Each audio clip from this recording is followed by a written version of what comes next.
Sir ಈಗ ಹಿಂದೂ ರಾಷ್ಟ್ರ ನಿರ್ಮಾಣ ಆದ್ರೆ ಶೋಷಣೆ ತಂದಂತಾಗುತ್ತೆ ಅಂತ ಯತೀಂದ್ರ ಅವ್ರು ನಿನ್ನೆ ಬೀದರ್ನಲ್ಲಿ ಮಾತಾಡುವಾಗ ಹೇಳಿದ್ರು. ಅಂದ್ರೆ ಮನುವಾದಿಗಳು ಮತ್ತೆ ಕೋಮುವಾದಿಗಳ ಮನುವಾದಿಗಳು ಇರಬಾರ್ದು ಅಂದ್ಬಿಟ್ಟು ಇವಾಗಿಂದಲ್ಲ, ಮುಂಚೆಯಿಂದನೂ ಇದೆ ಅಲ್ಲ. ಡಾಕ್ಟರ್ ಬಾಬಾ ಸಾಹೇಬ್ ಅಂಬೇಡ್ಕರ್ ಅವರು ಹಿಂದೂ ರಾಜ್ಯ ಸ್ಥಾಪನೆ ಆದರೆ ಏನೇನು ಅವಾಂತರ ಆಗುತ್ತೆ ಅಂತ ಬರೆದಿಟ್ಟು ಹೋಗಿದ್ದಾರೆ. ಅದು ಓದಕ್ಕೆ ಹೇಳಿ BJP ಅವರಿಗೆ. ಸುಮ್ಮನೆ ಬಾಬಾ ಸಾಹೇಬ್ ಅಂಬೇಡ್ಕರ್ ಅವ್ರ ಹೆಸರು ಹೇಳೋದಲ್ಲ.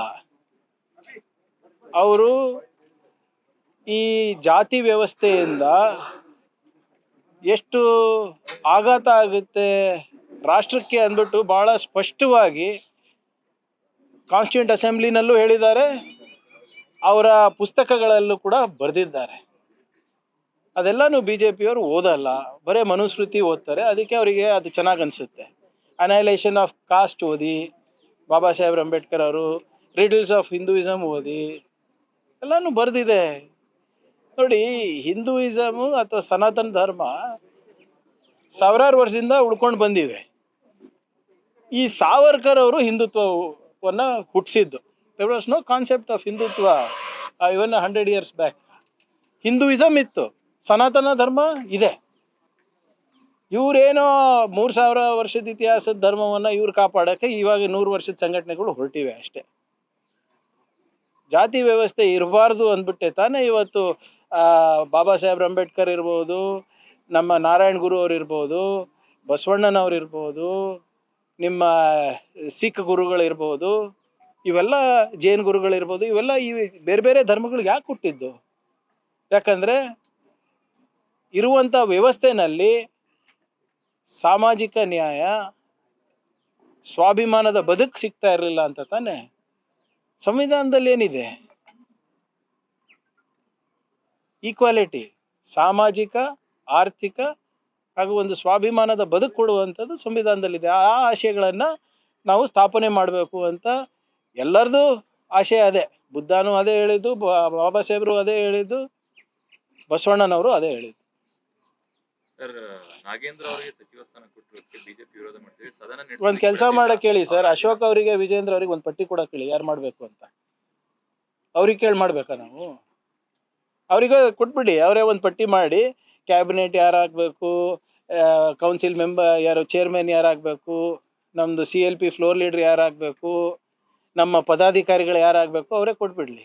ಸರ್, ಅದು ಇನ್ನು ಕೇಸ್ ನಡೀತಾ ಇದೆ, ಇನ್ನು ನಿರ್ದೋಷಿ ಅಂತ ಆಗಿಲ್ಲ. ಆಯ್ತಪ್ಪ, ಕೋರ್ಟಿಗೆ ಹೋಗ್ಲಿ. ಹೈಕಮಾಂಡ್ ಹೆಸರೆಲ್ಲ ಹೇಳ್ಬಿಡ್ತಾರೆ, ಬೈಕ್ ಕೊಟ್ಟಿದ್ದಾರೆ ಹೈಕಮಾಂಡ್ ಅಂತ. ನೋಡಿ, I am not answerable to BJP. It is the prerogative of the party, prerogative of the CM. ಈಗ ವಿಜೇಂದ್ರ ಹಟಾವ್ BJP ಬಚಾವ್ ಆಂದೋಲನ ಅವರೇ ಮಾಡ್ತಾ ಇರೋದಲ್ಲ. ಪಾಪ ಒಂದು ಶಾಸಕರನ್ನೇ ಬಲಿ ತಗೊಂಡ್ರಲ್ಲ ನೀವು. ಎಷ್ಟು ಜನ ಡೆಲ್ಲಿಗೆ ದಂಡಯಾತ್ರೆ ಮಾಡಿದ್ರು ವಿಜೇಂದ್ರ ಅವ್ರಿಗೆ ತೆಗಿಲಿಕ್ಕೆ? ಅಶೋಕ್ ಅವರು ಸಮರ್ಥರಿಲ್ಲ ಅಂದ್ಬಿಟ್ಟು ಎಷ್ಟು ಜನ ಹೋಗಿದ್ರು ಡೆಲ್ಲಿಗೆ, ನೆನಪಿದೆ ಅಲ್ವಾ? ಅದು ಅವ್ರ ಆಂತರಿಕ ವಿಚಾರ. Do I have any problems with that? ಅವರು CT ರವಿಗೆ ಅವ್ರಾಗನ ಮಾಡ್ಕೊಳ್ಳಿ, ಯತ್ನಾಳ್ ಅವರಿಗೆ ಅವನ ವಾಪಸ್ ತಗೊಳ್ಳಿ, ಅದು ಅವ್ರ ಪಕ್ಷದ ವಿಚಾರ, ಇದು ನಮ್ಮ ಪಕ್ಷದ ವಿಚಾರ. ನಡೀತಾ ಇರಬೇಕಾದ ಸಂದರ್ಭದಲ್ಲಿ ನಿರ್ದೋಷಿ ಆಗದಿರೋಂಥವ್ರಿಗೆ ಕೊಡುವಂಥದ್ದು ನೈತಿಕವಾಗಿ ಸರಿ ಇರುತ್ತಾ? ಈಗ ಜನಾರ್ದನ್ ರೆಡ್ಡಿ ಅವ್ರ ಕೇಸ್ ನಡೀತಾ ಇದೆ, ತಗೊಂಡಿಲ್ಲ ಪಾರ್ಟಿಗೆ. ಆಯ್ತು, ನಾನು ಹೇಳೋದು ಬಿಟ್ಬಿಡಿ ಸರ್. ಯತ್ನಾಳ್ ಅವ್ರು ಏನು ಹೇಳಿದ್ರು? ವಿಜೇಂದ್ರ ಅವರಿಗೆ ಏನಾದರೂ ನೈತಿಕತೆ ಇದ್ರೆ ರಾಜೀನಾಮೆ ಕೊಡಬೇಕು. ಪರಂ ಪೂಜ್ಯ ಅವರ ತಂದೆಯವ್ರ ಮೇಲೆ ಇರುವಂಥ ಆರೋಪ ಇದ್ರೆ ಯಾವ ವೇದಿಕೆನೂ ಹತ್ತಬಾರ್ದು ಅಂತ ನಾವು ಹೇಳಿದ್ದ? ಚರ್ಚೆಗೆ ಬರ್ತೀರಾ ಯಾರ್ಯಾರು ಎಷ್ಟೆಷ್ಟು ಆಳದಲ್ಲಿದ್ದಾರೆ ಅಂತ? ಸದನ ನಡೀತದೆ ಅಲ್ಲ 13ನೇ ತಾರೀಕು, ಪ್ರಸ್ತಾಪ ಮಾಡಿ, ಏನು ದಾಖಲೆಗಳಿದೆ ಕೊಡಿ, ಅಥವಾ ತನಿಖೆ ನಡೀತಾ ಇದೆ ಅಲ್ಲ, ಅಲ್ಲನ ಹೇಳಿ.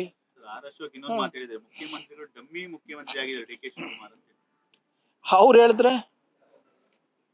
ಇವ್ರ ಕೈಲ. ಈಗ ನೋಡಿ, ಸರ್ಕಾರ ನಡೀತಾ ಇರೋದು BJP ಅವ್ರಿಗೆ ಕೇಳಿ ನಡೆಸ್ತಾ ಇಲ್ಲ, ಅಥವಾ ಕೇಶವ್ ಕೃಪೆಯಿಂದ ನಾವು ನಡೆಸ್ತಾ ಇಲ್ಲ.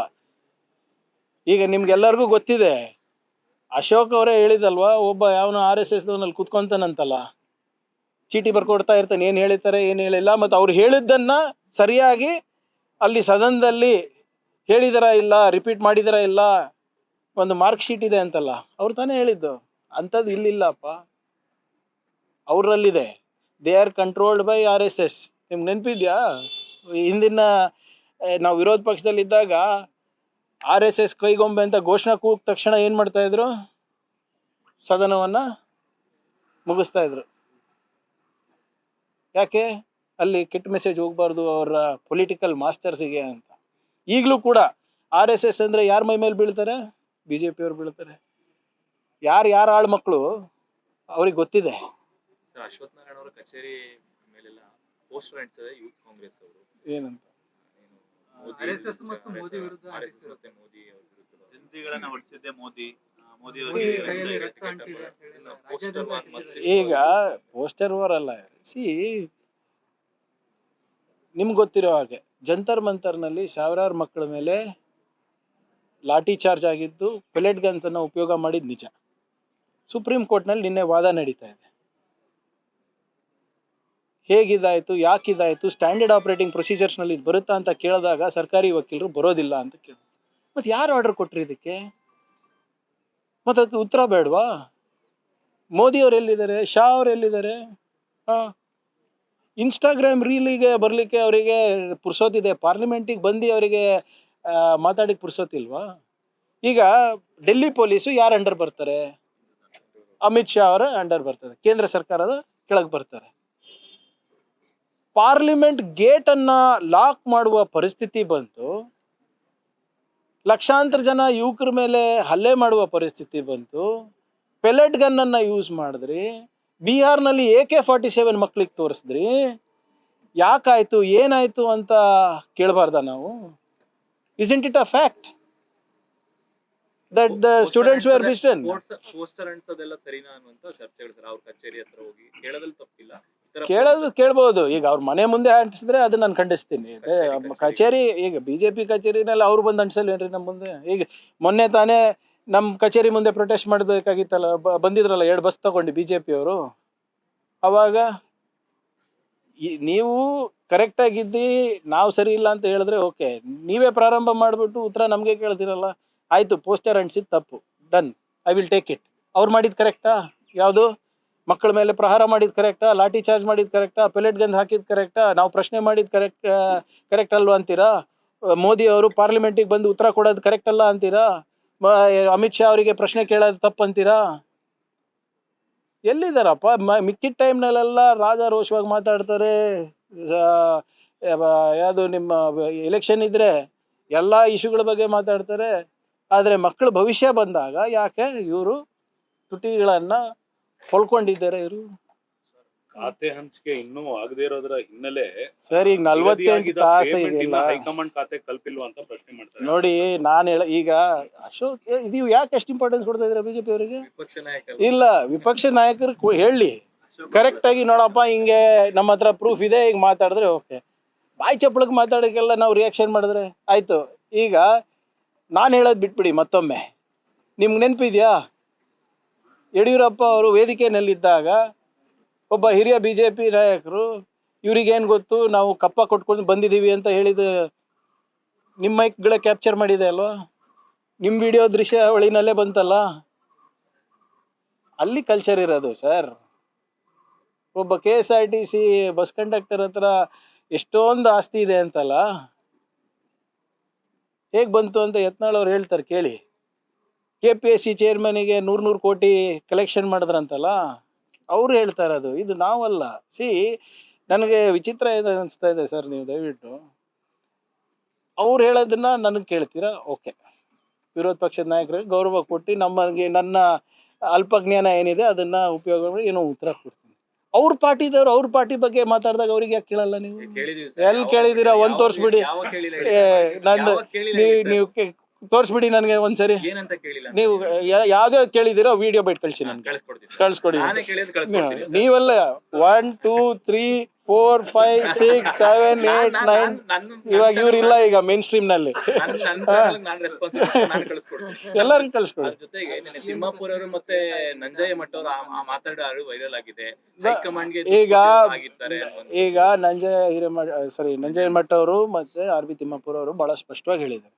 ಈಗ ಆಡಿಯೋ ಇವ್ರ ಹತ್ರ ಇದೆ ಅಲ್ವಾ, ನಾರಾಯಣ ಸ್ವಾಮಿ ಚೆಲುವಾದಿಯವರು ಹತ್ರನೇ ಇದೆ ಅಲ್ಲ. ನಾನೇ ಹೋಮ್ ಮಿನಿಸ್ಟರ್, ಕೊಡಿ ನನ್ನ ಕಂಪ್ಲೇಂಟು, ಫೋರೆನ್ಸಿಕ್ ರಿಪೋರ್ಟು ತರಿಸ್ತೀನಿ. ನಿಮ್ಗೆ ಎಲ್ಲಿಂದ ಬಂತಂತ ನೀವು ಹೇಳಿ, ಅವ್ರು ಮಾತಾಡಿದಾರ ಇಲ್ಲ ಅಂತ ನಾನು ಹೇಳ್ತೀನಿ. ಒಂದು ಕಂಪ್ಲೇಂಟ್ ಕೊಡಿ. ಸುಮ್ಮನೆ ಈಗ ಎಲ್ಲನೂ ಇದು ಯಾವುದೋ ಒಂದು ಆಡಿಯೋ ಸಿಕ್ಕಿದೆ ಅಂದ್ಬಿಟ್ಟು ಅವ್ರು ಹೇಳೋದು, ಅದಕ್ಕೆ ನಾವು ರಿಯಾಕ್ಟ್ ಮಾಡೋದು. ಈಗ Narayana Swamiji Chaluvadi is my best friend, ಹೌದಾ? ಕೂಡ ಕೇಳಿ ನನಗೆ, ನಮ್ಮ ಎಲ್ಡರ್ ಬ್ರದರ್ ಅಲ್ಲ ಸರ್, ಏನು ಗೊತ್ತಿಲ್ಲ. ಈಗ ನೀವು ಹೇಳಿದ್ಮೇಲೆ ಅಂದ್ಕೊಂಡಿದ್ದೀನಿ, ಯಾಕಂದರೆ ನಾನೇ ಹೋಮ್ ಮಿನಿಸ್ಟರು. ಅವ್ರು ಹೇಳಿದ್ದನ್ನು ನಾನು ಗಂಭೀರವಾಗಿ ತೊಗೊಬೇಕು. ಅವ್ರು ಕೊಡಲಿ ನನಗೆ, ಅವ್ರು ಕಂಪ್ಲೇಂಟ್ ಕೊಡಲಿ, ಇಂಥದ್ದು ಒಂದು ಬಂದಿದೆ, ಇದನ್ನು ಫೊರೆನ್ಸಿಕ್ ಆಡಿಟ್ ಮಾಡಿಸಿ ಇದು ಸತ್ಯಾಂಶ ಏನಿದೆ ಅಂತ ನೀವು ನನಗೆ ಹೇಳಿದ್ರೆ ಅದನ್ನು ನಾವು ಅಸೆಂಬ್ಲಿಗೆ ಪ್ರೆಸೆಂಟ್ ಮಾಡ್ತೀನಿ. ಅದೇನಿದೆ, will investigate. Minister has said that caste system is only because of Hindu religion. Hindu Rashtra is going to nothing bigger than crime than Hindu Rashtra is what Ambedkar said. See, I would strongly urge BJP people to study the writings of Baba Saheb Ambedkar, where he's very clearly said the dangers and the perils of having a Hindu Rashtra. While the BJP wants to celebrate Dr. Baba Saheb Ambedkar, they don't want to heed his advice on such issues. Let them read Annihilation of Caste, written by Dr. Baba Saheb Ambedkar. Let them read Riddles of Hinduism, written by Baba Saheb Ambedkar. And more importantly, this has nothing to, Hindutva has nothing to do with the ancient traditions of Sanatan Dharma. That is a 3,000-year-old culture. That's a way of life. That's a religion by itself. Hindutva is a concept floated by Mr. Savarkar. That has nothing to do with anybody. A religion that is survived 3,000 years does not require a 100-year-old unregistered organization for its growth. All of you are Hindus only, no? They all come in that same system. RSS was there before this. When your grandfather was there, when your great-grandfather was there, RSS was there. See, this RSS is the one that is sowing communal seeds, that is creating discontentment among people.